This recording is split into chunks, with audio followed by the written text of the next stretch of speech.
Should you run Lone Wanderer in Fallout 4? This is one of the most important questions to character building, in my opinion, in this game. The reason for that is Lone Wanderer is extremely strong. So let's look at Lone Wanderer. So Lone Wanderer requires 3 charisma, as you can see here. Who needs friends anyways? When adventuring without a companion, you take 15% less damage, increase carrying weight by 50. So this makes you obviously able to carry more stuff and take less damage. So this is very strong. And then as you level it up, 30% less damage, increased carry weight by 100, 25% more damage, and then eventually 25 more action points. So even at level 17, Lone Wanderer 2 makes you very tanky. The big upside to this is that you can run dog meat with a Lone Wanderer like build, but you cannot run like, you know, a human or like Nick, for example. Like you can't run like Piper, Nick, McCready, and so on.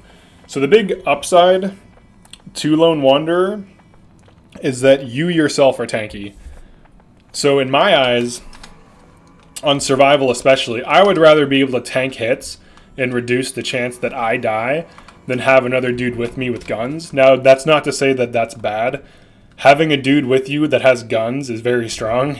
So you kind of want to determine if you want to run a dog meat build or not. So what can dog meat actually do? Surprisingly, he can carry stuff. So if you actually like go and talk to him, he does run away from you all the time. Well, let me get him to come to me. Kind of do one of these. He can be kind of hard to get up to sometimes, especially when you're over encumbered. All right, so you're gonna. All right, so you can trade him.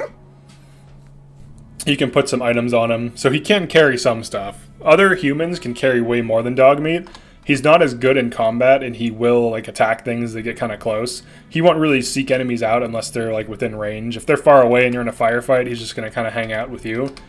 So he is good as kind of like a last line of defense against other enemies that charge you. So if you're like in a long firefight, there's some melee enemy flanking you, he'll run up and start biting them. Then you can shoot the melee enemy. So he is kind of like CC. He can carry some items. I have a mod that gives him some armor. It's not like insane. It's just like plus 20 damage reduction, nothing too crazy. But you have to kind of determine, like, am I going to be running Lone Wanderer or not when I play the game? So, like, I can obviously, you know, go grab Piper and be like, hey, come with me. And she'll remove the Lone Wanderer perk, essentially. You'll still have it, but it won't work. So you have to really determine if it's worth it or not. You also have to completely outfit the other person. Then you have to give them, like, items, you know, guns, ammo, healing items, grenades, whatever.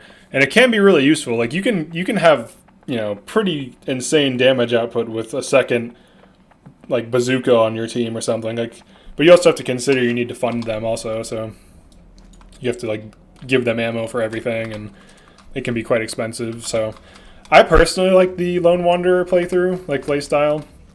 I like having a dog, like an armored dog, and I'm just like some dude or some chick with some guns and just like, you know, kill enemies and whatever. I like the damage reduction, in survival especially. If you catch like a stray rocket, you're definitely going to die, but if you have Lone Wanderer, you might be able to tank it.